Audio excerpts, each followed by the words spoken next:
12 নম্বর, হ্যাঁ। সো এইটা ওভারঅল করা হয়েছে। সো এটার মেকিং প্রসেসটা তারা বলছে যেটা ফার্স্টে এইটা ডাইস করা হয় বা প্যাটার্ন করা হয়।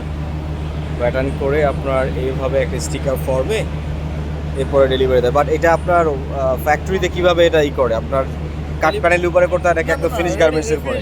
রেডি গার্মেন্টস, ফিনিশ গার্মেন্টসের উপরে, আফটার ওয়াশে ফিনিশ গার্মেন্টসের উপরে করতে। এর জন্য কোনো স্পেশাল মেশিন লাগে নাকি যে কোনো হিট প্রেস দিয়ে করে দেওয়া যাবে? আমাদের মেশিন আপনারা করে দিয়ে আসবেন? আমরা করে দিয়ে আসবো যদি বলেন, সেই ক্ষেত্রে আমরা মেশিন দিয়েও করে দিয়ে আসতে পারি, মেশিন সেট আপ আপনার ফ্যাক্টরিতে দিয়ে আসতে পারি, আমাদের এখানে এনেও করে দিয়ে দিতে পারি। ও আচ্ছা, তাহলে মানে আপনাকে গার্মেন্টস দিতে হবে আপনাদের ফ্যাক্টরিতে, আপনারা এটা করে আবার ডেলিভারি দিবেন? আবার ডেলিভারি দিয়ে দিবেন। ওকে।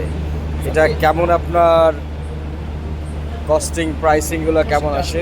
ডিজাইনের উপরে এবং ধরুন আপনি এইটা আমাকে রাফ আইডিয়া দেন, ধরুন এইটার উপরে এটা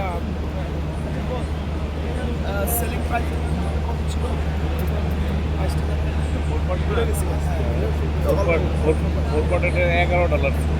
$11 পার পিস। ঠিক আছে, মানে এখানে আপনার কাছে ওয়াশ গার্বেজ দেওয়া পরে আপনি কমপ্লিট করে আমাকে ডেলিভারি দিবেন। সো এটার অ্যাপ্রক্সিমেট কস্টিং ওভারঅল 4 পার্টে $11। এক্সেলেন্ট একটা idea. So new product.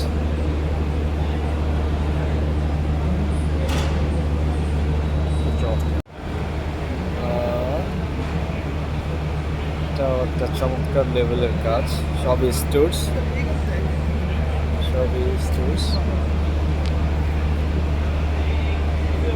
Really